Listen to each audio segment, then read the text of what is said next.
न्याय बिकता है, खरीदने वाला चाहिए। मैं पहले भी कई बार कहा था और आज भी कह रहा हूं कि न्याय बिकता है। तहसील में भी न्याय बिकता है, डिस्ट्रिक्ट कोर्ट में भी न्याय बिकता है और हाई कोर्ट में भी न्याय बिकता है। बस केवल खरीदने वाला चाहिए। यह कड़वी सच्चाई है। थाने भी दलाली के अड्डे हैं, तहसील भी दलाली का अड्डा है, डिस्ट्रिक्ट कोर्ट भी भ्रष्टाचार का अड्डा है। हवलदार भी पहले से ज्यादा ले रहा है, तहसीलदार भी पहले से ज्यादा ले रहा है, पेशकार पहले से ज्यादा ले रहा है, थानेदार पहले से ज्यादा ले रहा है। भ्रष्टाचार एक रत्ती कम नहीं हुआ है, बल्कि भ्रष्टाचार बढ़ा है। और बढ़ने का मूल कारण यह है कि भ्रष्टाचार खत्म करने की बातें हो रही हैं, लेकिन भ्रष्टाचार खत्म करने के लिए जो काम करना चाहिए वो नहीं हुआ है। जब तक बड़ी नोट बंद नहीं होगी, भ्रष्टाचार खत्म नहीं होगा।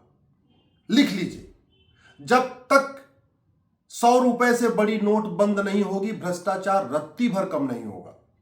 जब तक 5,000 रुपए से महंगे सामान का कैश लेन देन बंद नहीं होगा, लिमिट सेट हो जाएगी कानून बना के कि किसी भी कीमत पे 5,000 से ऊपर आप कैश लेन देन कर ही नहीं सकते, तब तक भ्रष्टाचार खत्म नहीं होगा। जब तक सारे डिपार्टमेंट में जो ट्रांजैक्शन है वो 100% कैशलेस नहीं हो जाएगा, चाहे वो बिजली विभाग का ट्रांजैक्शन है, चाहे वो पीडब्ल्यूडी का ट्रांजैक्शन है, या चाहे शिक्षा विभाग में या चिकित्सा विभाग में, चाहे वो कोर्ट में, चाहे वो तहसील में, चाहे डिस्ट्रिक्ट कोर्ट में, जब तक 100% ये गवर्नमेंट डिपार्टमेंट कैशलेस नहीं होंगे, तब तक भ्रष्टाचार खत्म नहीं होगा। और सबसे इंपॉर्टेंट, जब तक ये घटिया कानून नहीं बदलेंगे, तब तक भ्रष्टाचार खत्म नहीं होगा। ये मेरे हाथ में 1861 का पुलिस एक्ट है। अंग्रेजों ने बनाया था देश को लूटने के लिए, लेकिन आज तक ये बदला नहीं गया। पुलिस रिफॉर्म हुआ नहीं है, पुलिस चार्टर लागू नहीं हुआ, पुलिस सत्ता की गुलाम बनी हुई है, तो फिर भ्रष्टाचार कैसे खत्म हो जाएगा?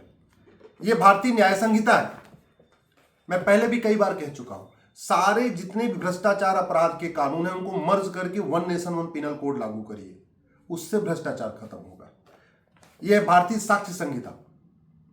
आज भी हमारे पास नार्को पॉलीग्राफ ब्रेन मैपिंग की फैसिलिटी नहीं है। जिसने भ्रष्टाचार किया है, जिसने अपराध किया है, उसी से पूछना पड़ रहा है कि तुम्हारा नार्को टेस्ट करें कि नहीं करें, तुम्हारा जो है पॉलीग्राफ टेस्ट करें कि नहीं करें। क्यों? पूरी दुनिया में नार्को पॉलीग्राफ ब्रेन मैपिंग कानून बन चुका है। हर जगह झूठ पकड़ने के लिए, अपराध को पता करने के लिए narco polygraph brain mapping test किया जाता है। हमारे देश में नहीं है। जब तक झूठी गवाही गंभीर अपराध नहीं होगी, जब तक झूठा एफिडेविट गंभीर अपराध नहीं होगा, तब तक भ्रष्टाचार खत्म नहीं होगा। जब तक पुलिस चार्टर के साथ जुडिशियल चार्टर लागू नहीं होगा, तब तक भ्रष्टाचार खत्म नहीं होगा। हमारे पास है नेशनल सिक्योरिटी एक्ट, और राष्ट्र की सुरक्षा के लिए जो खतरा है उससे निपटने के लिए कानून बना है। और राष्ट्र की सुरक्षा में जो सबसे बड़ा खतरा है वो भ्रष्टाचार है।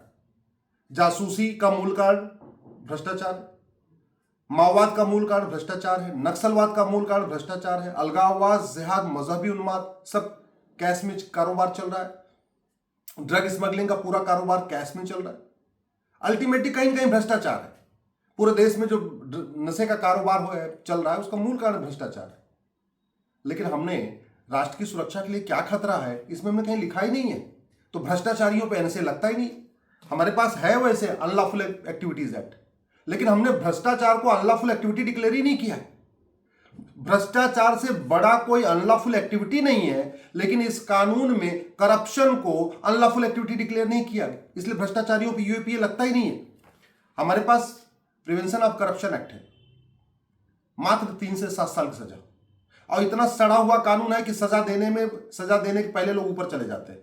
सुखराम ऊपर चले गए, मुकदमा अपने आप बंद हो गया। नरसिम्हा राव ऊपर चले गए, मुकदमा अपने आप बंद हो गया। शिबू सोरेन का क्या हाल है, लालू यादव को देख लीजिए, जयललिता के केस को देख लीजिए, ए से लेकर जेड तक ऐसा कोई कहा नहीं घोटाला हुआ है, सब घोटाले हो गए। किसी को सजा हुई, किसी को आजीवन कारावास हुआ, किसी को फांसी हुई, किसी का 100% प्रॉपर्टी जब्त हुई। क्या जितना मुगलों ने 500 साल में लूटा था, उतना अंग्रेजों ने 200 साल में लूटा, और जितना अंग्रेजों ने 200 साल में लूटा था, यहां 50 साल उतनी लूट हुई है।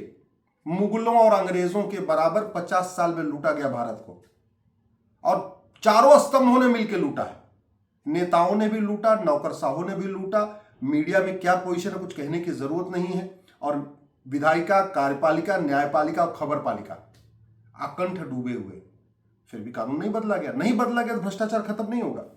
प्रोहिबिशन ऑफ बेनामी प्रॉपर्टी एक्ट, बेनामी प्रॉपर्टी को पकड़ने का सबसे बढ़िया तरीका होता है कैश लेन देन की लिमिट सेट हो जाए और प्रॉपर्टी को आधार से लिंक कर दिया जाए कि भैया जहां भी 50,000 रुपए से महंगा ट्रांजेक्शन, ज्यादा ट्रांजेक्शन होगा वो आधार पे लिंक हो जाएगा। यानी जब जब व्यक्ति 50,000 से ज्यादा खर्च करेगा उसके आधार का जो डेटा है उसमें वो फीड होता चला जाएगा, तुरंत बेनामी प्रॉपर्टी पकड़ में आ जाएगी। लेकिन आज तक प्रॉपर्टी को आधार से लिंक करने का प्रावधान इसमें हुआ ही नहीं।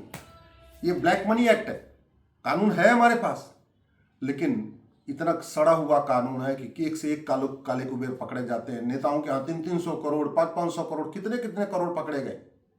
हमारे देश में छापा पड़ता है, FIR होती है, खबर छपती है, डिबेट होती है, लेकिन सजा नहीं होती क्योंकि कानून घटिया है।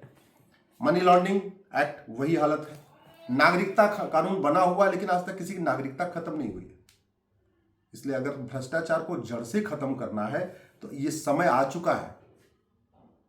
मीडिया वालों के यहां पैसा मिल चुका है, पहले खूब सबने देखा है। नौकरशाहों के यहां बोरी भर भर के मिली है, सबने देखा हुआ है। नेताओं के यहां भर भर के बोरियां मिली, सबने देखा हुआ है। किलो की किलो सोना, किलो की किलो चांदी खूब देखा है। और अब तो जजों के यहां भी मिल रहा है, बोरी भर भर के मिल रही है। अगर अब भी हम नहीं इन घटिया कानूनों को बदलेंगे, अभी भी हम पुलिस रिफॉर्म नहीं करेंगे, अभी हम जुडिशियल रिफॉर्म नहीं करेंगे, अभी भी हम टैक्स रिफॉर्म नहीं करेंगे, अभी भी भ्रष्टाचार को जड़ से खत्म करने पर अगर संसद में चर्चा नहीं करेंगे तो कब करेंगे और किसके यहां मिलने पे करेंगे। अल्टीमेटली मुख्यमंत्रियों के यहां से मिल चुका है, मंत्रियों के यहां से मिल चुका है, बड़े बड़े पत्रकारों के यहां से मिल चुका है, नौकरशाहों के यहां से मिल चुका है। बचा कौन है? कौन बचा जिसके यहां नहीं मिला है? ऐसा कौन सी कुर्सी है जहां नहीं बची हुई है? मेरा मानना है जब तक ये कानून नहीं बदलेगा, भ्रष्टाचार नहीं बदलेगा, खत्म होगा। और भ्रष्टाचार खत्म नहीं होगा तो देश बर्बाद हो जाएगा। न्याय बिक रहा है, लोग खरीद रहे हैं, माओवादी भी न्याय खरीद रहे हैं, नक्सली भी न्याय खरीद रहे हैं, अलगाववादी भी न्याय खरीद रहे हैं, ड्रग स्मगलर भी खरीद रहे हैं। जितने भी अवैध काम करने वाले हैं वो पैसे से खरीद रहे हैं। बस ये है, आम जनता इसमें परेशान हो रही है, आम जनता इसमें तड़प रही है। क्यों? क्योंकि कानून नहीं बदला गया।